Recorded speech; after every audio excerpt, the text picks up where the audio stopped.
Hello everyone, সবাইকে আসসালামু আলাইকুম।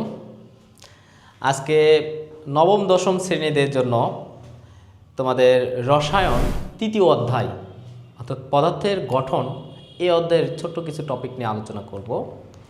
তো আমরা জানি যে এই তৃতীয় অধ্যায়ের নামটা কি। তৃতীয় অধ্যায়ের নাম হচ্ছে পদার্থের গঠন। পদার্থের গঠন। তো পদার্থের গঠন বা এটাকে ইংলিশে বলা হয় structure of matter. Structure of matter. Structure of matter. তো আমরা জানি প্রত্যেকটা পদার্থ, অর্থাৎ তোমাকে যদি বলা হয় মানুষের ভিতরে কি কি আছে, তাহলে মানুষের ভিতরে বিভিন্ন ধরনের পদার্থ আছে। মানুষের ভিতরে পানি আছে, অ্যাসিড আছে, লবণ আছে, ক্ষার আছে, মানুষের অঙ্গ প্রত্যঙ্গ আছে। সব কিছু মিলেই মানুষ কিন্তু একটা পদার্থ হিসেবে বিবেচিত হয়। তো আমরা এখন যেটা পড়ব এটা হচ্ছে রসায়নের যেহেতু চ্যাপ্টার, তো এই রসায়নের পদার্থ এরকম কিছু না কিছু দিয়ে গঠিত। তো আমরা প্রথম থেকে একদম জিরো থেকে শিখব যে এই পদার্থের ভিতরে কি কি আছে। তো দেখো, আমরা যদি বলি যে পদার্থ, তো এই পদার্থটাকে ভাঙলে আমরা কি পাবো? প্রথমত যেটা পাবো সেটা হচ্ছে পদার্থকে ভাঙলে আমরা যেটা পাবো, পদার্থকে ভাঙলে অণু পাবো। পদার্থকে ভাঙলে আমরা পাবো কি? অণু। এরপর অণুকে যদি আমরা ভাঙাই, তাহলে অণুকে ভাঙালে আমরা পাবো পরমাণু। এরপর দেখো, পরমাণুকে যদি আমরা আরও ভাঙাই, তো এইখানে এসে আমাদের বিখ্যাত যে রসায়নবিদ জন ডাল্টন বলছিল যে পরমাণু অবিভাজ্য। পরমাণুটা কি? অবিভাজ্য। কিন্তু তার বিপক্ষে অর্থাৎ তার মতবাদের বিরোধিতা করে প্লেটো এবং অ্যারিস্টটল বলেছিল যে না, পরমাণু অবিভাজ্য না, পরমাণু আসলে অবিচ্ছিন্ন না। এটা কি? এটা আবার কি? ভাঙা যায়, যত খুশি তত ভাঙা যায়। এবং পরবর্তীতে প্রমাণিত হয় যে পরমাণুকে ভাঙলে যেটা পাওয়া যায় সেটা হচ্ছে মূল কণিকা। মূল কণিকা। আমাদের মেইন কথাবার্তা আসলে মূল কণিকা নিয়েই হবে আজকের ক্লাসে। তো মূল কণিকা জিনিসটা কি আসলে? মূল কণিকা এটা আবার কতগুলা হতে পারে? এই পৃথিবীতে কতগুলো মূল কণিকা আছে, তার ভিতরে কোনগুলা স্থায়ী মূল কণিকা, কোনগুলো অস্থায়ী মূল কণিকা, কোনগুলা কম্পোজিট কণিকা, সেগুলো আমরা দেখব। তো প্রথম কথা যে মূল কণিকাকে ভাঙালে আমরা কয়টা পাবো? মূল কণিকাকে ভাঙালে আমরা 3 ধরনের কণিকা পাবো। একটা হচ্ছে স্থায়ী মূল কণিকা, একটা অস্থায়ী মূল কণিকা, এবং একটা হচ্ছে কম্পোজিট কণিকা। অর্থাৎ এই 3 ধরনের কণিকা পাওয়া যাবে। একটা স্থায়ী মূল কণিকা, একটা অস্থায়ী মূল কণিকা, একটা কি? কম্পোজিট কণিকা। এখন এই পৃথিবীতে মূল কণিকার সংখ্যা কতটি? মূল কণিকা প্রায় 200টি আছে। প্রায় 200টি মূল কণিকা এই পৃথিবীতে আছে। এই 200টি মূল কণিকায় বিভক্ত হয়ে 3টা মূল কণিকাতে বিভক্তিত হয়েছে। একটা হচ্ছে স্থায়ী মূল কণিকা, একটা অস্থায়ী মূল কণিকা, আর একটা কি? কম্পোজিট কণিকা। এখন দেখো, এই যে স্থায়ী মূল কণিকা, এই স্থায়ী মূল কণিকা এটা কি জিনিস আসলে? এটা নিয়ে আমাদের আলোচনা করতে হবে। তো আমি এর আগে একটু তোমাদেরকে বুঝাই দিই যে অণু কী জিনিস এবং পরমাণু কী জিনিস।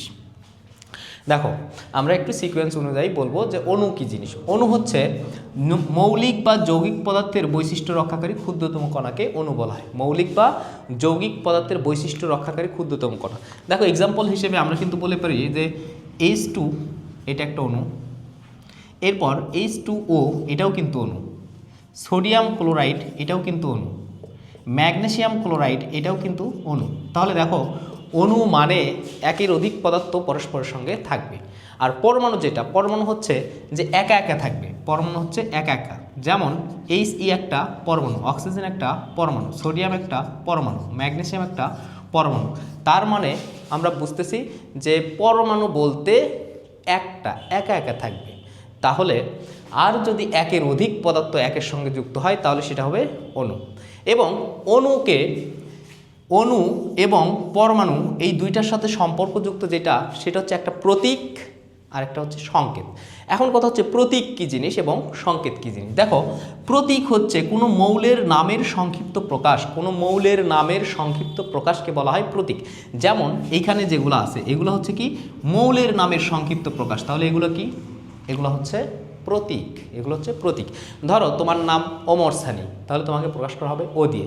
ধরো একজনের নাম মৌসুমী, তাহলে কী দিয়ে প্রকাশ করবা, এম দিয়ে। একজনের নাম মনে করো লাইলি, তাহলে কী দিয়ে প্রকাশ করবা, এল দিয়ে। এখন কথা হচ্ছে লাইলি আর লিমা দুইজন, এখন এই দুইজনকে কী দিয়ে প্রকাশ করবা, তুমি যদি দুইজনকেই এল দিয়ে প্রকাশ করো তাহলে তো হবে না। তাহলে এল বলে ডাকলে লাইলিও জবাব দেবে, লিমাও জবাব দেবে। তো এই ক্ষেত্রে প্রতীক লেখার যে নিয়ম সেটা হচ্ছে তুমি জন্ম অনুযায়ী, ধরে নাও লাইলি আগে জন্মগ্রহণ করছে, লিমা পরে জন্মগ্রহণ করছে, তাহলে লাইলিকে এল দিয়ে প্রকাশ করবা, লিমাকে তখন এল আই দিয়ে প্রকাশ করবা। দেখো প্রথমে যে হয়েছে তার জন্য কি শুধুমাত্র একটা লিটার, পরে তার জন্য কি 2টা লিটার। প্রথম লিটারটি বড় হাতের হবে, পরের লিটারটি স্মল লিটার হবে। তো এইভাবে আমরা প্রতীক লিখি। তাহলে আমরা বুঝলাম যে অণুর ক্ষেত্রে হয় কি সংকেত, আর পরমাণুর ক্ষেত্রে হয় প্রতীক। এখন চলো আমরা মেইন টপিকে চলে যাই, সেটা হচ্ছে মূল কণিকা। মূল কণিকা কাকে বলা হয়, যে সকল কণিকা দ্বারা পরমাণু গঠিত তাদেরকে বলা হয় মূল কণিকা। এই মূল কণিকা কয় প্রকার, মূল কণিকা হচ্ছে 3 প্রকার। একটা হচ্ছে স্থায়ী মূল কণিকা, অস্থায়ী মূল কণিকা, কম্পোজিট কণিকা। তো আমাদের আজকের টপিকটা হচ্ছে সেটা হচ্ছে স্থায়ী মূল কণিকা কি। দেখো স্থায়ী মূল কণিকা, স্থায়ী মূল কণিকা কাকে বলা হয়, যে সকল কণিকা প্রত্যেকটা পরমাণুতেই আছে, প্রত্যেকটা পরমাণুর ভিতরে যে সকল কণিকা আছে তাদেরকে বলা হয় স্থায়ী মূল কণিকা।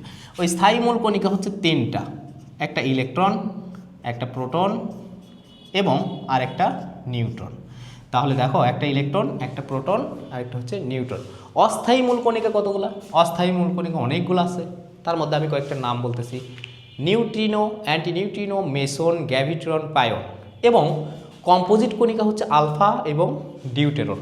তো আমরা ওগুলো নিয়ে আলোচনা করব না, আমরা আলোচনা করব ইলেকট্রন, প্রোটন এবং নিউট্রন। দেখো ইলেকট্রনকে প্রকাশ করা হয় ই মাইনাস, প্রোটনকে প্রকাশ করা হয় পি অথবা এইচ প্লাস, নিউট্রনকে n⁻0। দেখো নিউট্রনকে কেন n0 দিয়ে প্রকাশ করা হয়, কারণ নিউট্রনের চার্জ নাই, নিউট্রন হচ্ছে নিউট্রাল, এবং প্রোটন হচ্ছে পজিটিভ চার্জ, ইলেকট্রন হচ্ছে নেগেটিভ চার্জ। চলো এখান থেকে তোমাদের জন্য যে এমসিকিউ হয় সেটা হচ্ছে ইলেকট্রনের চার্জ এবং ইলেকট্রনের ভর, এই দুইটা কিন্তু পরীক্ষায় খুব আসে। তো ইলেকট্রনের চার্জ যেটা, ইলেকট্রনের চার্জ হচ্ছে -1.6 × 10⁻⁻19 কুলম, এবং ইলেকট্রনের যে ভর 9.11 × 10⁻28 গ্রাম। দেখো আমি কিন্তু গ্রামে লিখলাম, তো এটাকে যদি আমরা এসআই এককে লিখি তাহলে কিন্তু এটা হবে 9.11 × 10⁻31 কেজি। তো এইটা হচ্ছে তোমরা মুখস্থ রাখতে পারো, অথবা আমি একটা চোরাই বুদ্ধি শিখে দেবো যেটাতে তুমি সলভ করতে পারো। দেখো তোমাদের কাছে সবার কাছেই আমি আশা করছি, যেহেতু তোমরা সায়েন্সে পড়ো তোমাদের সবার কাছে এরকম একটা ক্যালকুলেটর থাকার কথা। তো এই ক্যালকুলেটরের সাহায্যে তুমি কিন্তু এই প্রশ্নগুলো সলভ করতে পারো। তোমরা দেখবা এই ব্যাক বাটনে, আমি একটু ভালো করে দেখাই, এই ব্যাক বাটনে দেখো এখানে কনস্ট্যান্টের অনেকগুলো সংখ্যা দেওয়া আছে, 40টা কনস্ট্যান্ট। তো আমরা এগুলা দিয়ে কিন্তু সুন্দর করে, যেমন 1 নম্বরে আছে এমপি, এমপি মানে ম্যাশ অফ প্রোটন, 2 নম্বরে আছে এমএন মানে ম্যাশ অফ নিউট্রন, 3 নম্বরে আছে এমই ম্যাশ অফ ইলেকট্রন। তো এগুলো আমরা বের করতে পারি। দেখো আমি একটা এক্সাম্পল দিয়ে বুঝাই দিচ্ছি। আমরা মনে করো এই যে ইলেকট্রনের ভরটা বের করব এমই, প্রথমে ক্যালকুলেটরটা অন করে নিবা, প্রথমে ক্যালকুলেটরটা অন করে নিবা। অন করার পর যেটা করবা, দেখো অন বাটনের নিচে একটা কনস্ট্যান্ট লেখা আছে, অন বাটনের নিচে কনস্ট্যান্ট দেখতে পাচ্ছ তোমরা, অন বাটনের নিচে কনস্ট্যান্ট আছে। তো এই যে এই কনস্ট্যান্টে চাপবা, কনস্ট্যান্টে চাপলা, চাপার পর আমি যদি 0.1 লিখি, দেখো এমপি আসলো। এখন তুমি ইকুয়াল দিবা, প্রোটনের ভর পেয়ে গেলা। এখন কথা হচ্ছে আমি তো এমপি বের করবো না, বের করবো এমই। তাহলে অনে আবার চাপো, আবার দেখো কনস্ট্যান্টে চাপবা, 0.3-তে চাপো, 0.3-তে চাপলে দেখো এমই চলে আসছে। এইবার ইকুয়াল চাপো, দেখো 9.109 মানে 9.11 × 10⁻31। এটা কিন্তু ক্যালকুলেটারে সব এসআই এককে আছে, এই জন্য এটা কিন্তু এই যে 9.11 × 10⁻31 কেজি আসছে। তাহলে তুমি চাইলে এইভাবে চোরাই বুদ্ধির মাধ্যমেও তুমি ক্যালকুলেটারের সাহায্যে কিন্তু এমই বা এইরকম 40টা কনস্ট্যান্ট তুমি ক্যালকুলেটর দিয়ে বের করতে পারবা। তাহলে কনস্ট্যান্ট যদি বের করতে চাও ক্যালকুলেটর দিয়ে তুমি 40টা কনস্ট্যান্ট বের করতে পারবা। এখন আসি যে ইলেকট্রন, প্রোটন এবং নিউট্রন এই তিনটার মধ্যে পর্যায় সারণীতে এমন একটা মৌল আছে যার ভিতরে এই তিনটার একটা অনুপস্থিত। তো তোমরা কি এটা জানো? যারা জানো তারা অবশ্যই কমেন্টে জানিয়ে দেবা এই মৌলটির নাম কি, যে কোন মৌলের ভিতরে এই তিনটা স্থায়ী মূল কণিকার মধ্যেও একটা স্থায়ী মূল কণিকা থাকে না আর অপর দুইটা থাকে। এটা তোমাদের কাছে কোশ্চেন, তোমরা কমেন্টে জানিয়ে দেবে, না পারলে আমরা কমেন্টে উত্তর দিয়ে দেব। আশা করছি আজকের এই ক্লাসটা তোমরা সবাই ভালোভাবে বুঝতে পারছো। তারপরেও যদি কারো কোনো সমস্যা থাকে আমাদেরকে জানাবে, আমরা তোমাদেরকে আরও সুন্দরভাবে উপস্থাপন করার চেষ্টা করব। আজকের মতো এই পর্যন্তই। ধন্যবাদ সবাইকে। আসসালামু আলাইকুম।